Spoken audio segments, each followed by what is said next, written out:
গেছিলাম মাননীয় রাজ্যমন্ত্রী এবং প্রধান সচিবের কাছে যে অন্য রাজ্যগুলোতে আমি কিছুদিন আগে পাটনা গেছিলাম, সেখানে স্বাস্থ্যমন্ত্রীর অফিসে দেখে এসেছিলাম যে কন্ট্রোল রুম সমস্ত sub division hospital, district hospital, medical college, state হসপিটালগুলোকে ডাইরেক্ট মনিটরিং হচ্ছিল, পরিষ্কার আছে কিনা, এমার্জেন্সিতে রুগী পড়ে আছে কিনা, আউটডোরে ব্রোকার আছে কিনা, ঠিকঠাক হচ্ছে কিনা, বাইরে যে হসপিটালের একটি সুন্দর স্বাস্থ্যসম্মত পরিবেশ ঠিকঠাক আছে কিনা, গার্বেজ ক্লিনিং আছে কিনা, এইসব জিনিসগুলো আমি ওখানে দেখে এসেছি।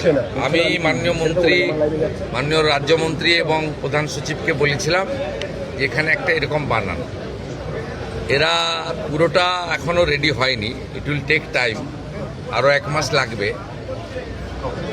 আজকে 15-16টা স্টেট হসপিটাল এবং পাশাপাশি জেলার 2-1টা হসপিটালে ওরা করেছেন।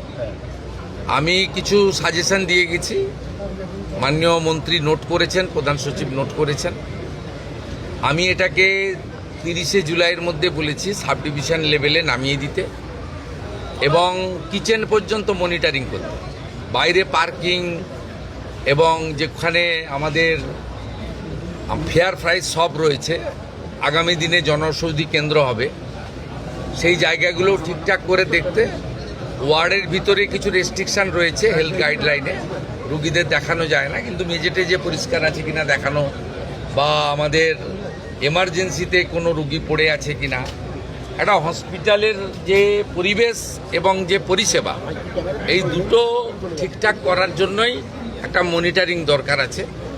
এটা তারা করতে পারবেন। আমি ইনিশিয়ালি স্টেট হসপিটালগুলোতে যেটা দেখেছি, আমার পরিচ্ছন্নতা দেখে ভালো লেগেছে এবং আউটডোরগুলোতে একটা সিস্টেমে ডিসিপ্লিন ওয়েতে কিউ মেনটেন করে যেভাবে এন্ট্রি হচ্ছে বা তাদের চিকিৎসা হচ্ছে, এটাও ইনিশিয়ালি ভালো লেগেছে। এবং এটা আপনাদের জেনে রাখা দরকার, এটা মাননীয় মুখ্যমন্ত্রী বা মন্ত্রীদ্বয়ের সাডেন ভিজিট ছিল।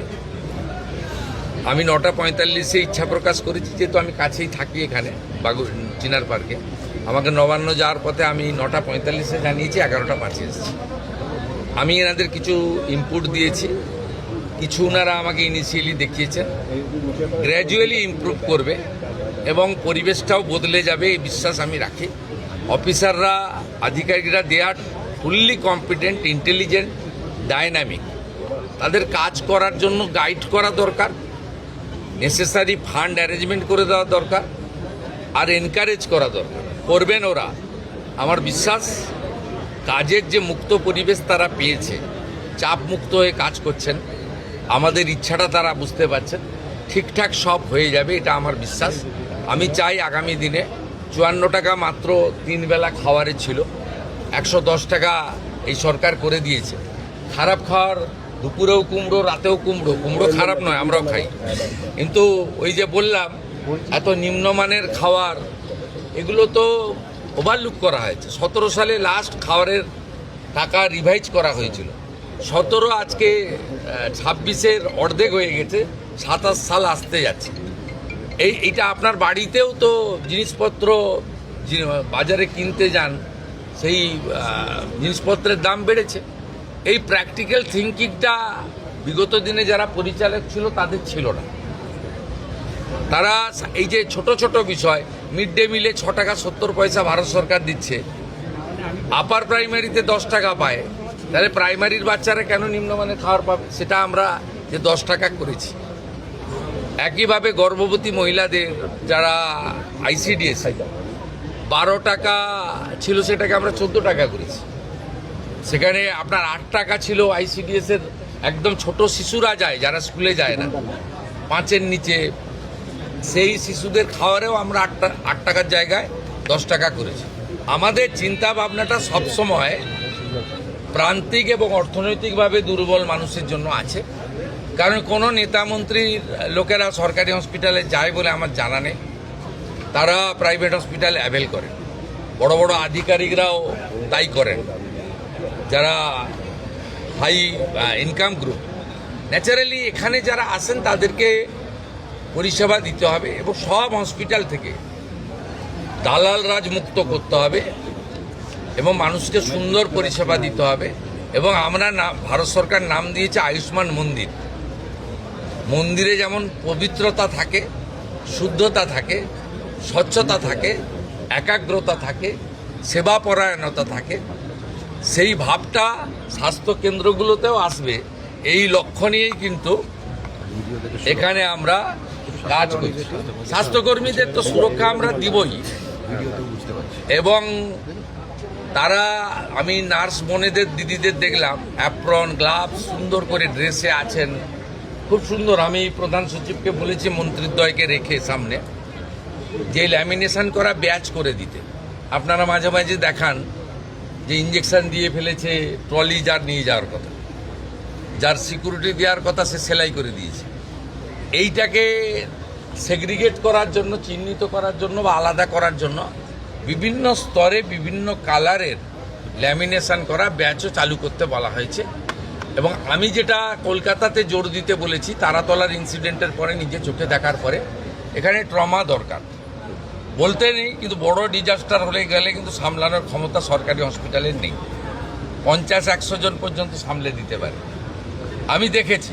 তাই অন্তত 250 জনকে মানে 1 মিনিটে প্রাইমারি পরিষেবা দিতে পারেন এমন একটা ট্রমা সেন্টার বানানো উচিত। সেটা স্বাস্থ্যমন্ত্রী এবং প্রধান সচিব, তারা রাজ্যমন্ত্রী, তারা কথা বলে রেডি করবেন। জায়গা এনাফ আছে এখানে, হসপিটালগুলোতে বিশ্ববিদ্যালয়ের মতো জায়গা, প্রচুর জায়গা পড়ে রয়েছে। আমি বলেছি এই যে কাগজ পেতে বা কাপড় পেতে ব্যাগ মাথায় দিয়ে শুয়ে থাকেন, এদের হোটেলে থাকার পয়সা নেই বলে করেন, নিরুপায়।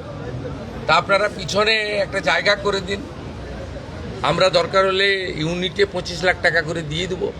আপাতত আপনার পাইপের লোহার যেগুলো আছে সে সেট বানিয়ে ভালো করে মেজে দিয়ে একটা কমন ইউরিনাল ল্যাট্রিন দিয়ে ফ্যানের ব্যবস্থা করে এটাও করতে পারেন, এটাও আমরা বলেছি।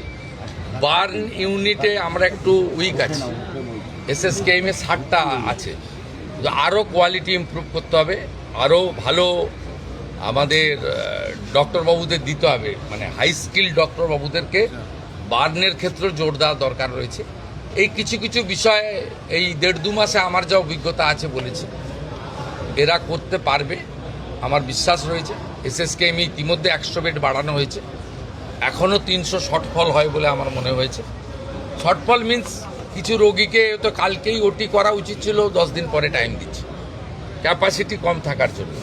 আমরা যদি আরও 200-250 সিট বাড়াতে পারি, 350 ছিল, আমরা আসার পরে 100 বাড়িয়েছি, 250 সিট পুজোর আগেই আরও বাড়ানোর ব্যবস্থা আমরা করছি।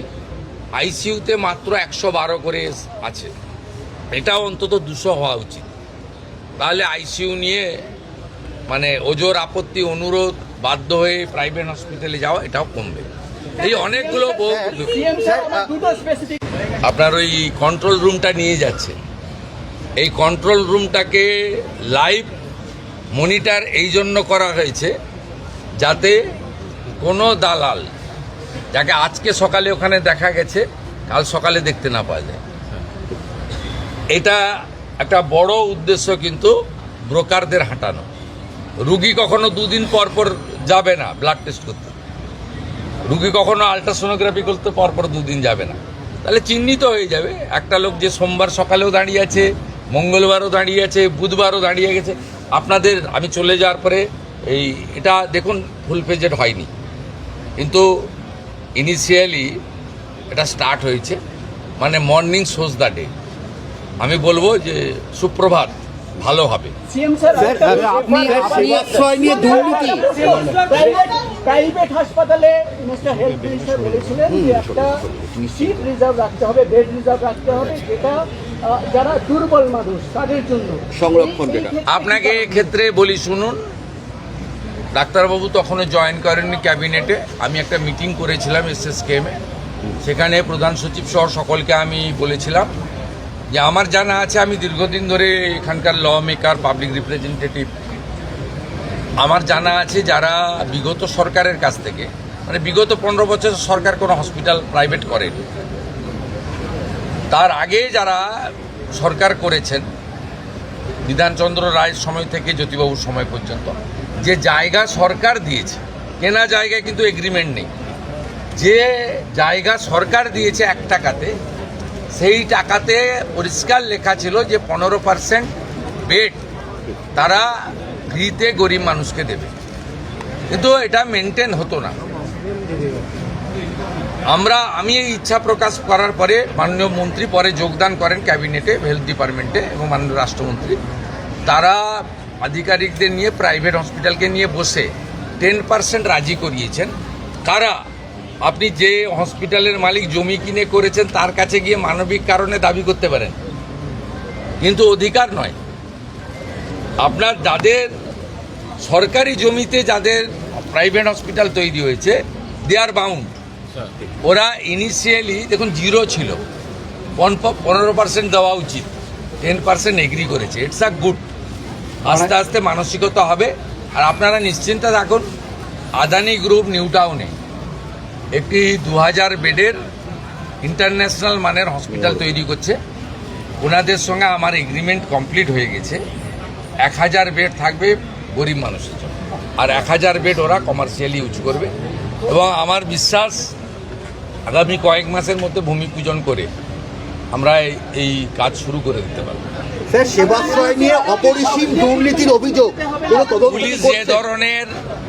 পুলিশ যে ধরনের তথ্য সহযোগিতা চাইবে, হেলথ ডিপার্টমেন্ট সেটা করতে বাধ্য। এবং এক্ষেত্রে হেলথের কিছু গাইডলাইন রয়েছে, সে গাইডলাইন মেনে করবে। এটা আমাদের কাজ নয়। ইনভেস্টিগেশন পুলিশ করছে। আর প্রধান সচিবকে আমি সামনে বলে যাচ্ছি, 2 মন্ত্রীর সামনে, যে ধরনের তথ্য তারা চাইবে কেউ লোকাবে না, সমস্ত তথ্য প্রপারলি রেডি করেছে, ফটোকপি তাদের দিয়ে দেবে। তা খুব পরিষ্কার রয়েছে, অ্যাক্ট অনুযায়ী কাজ হবে।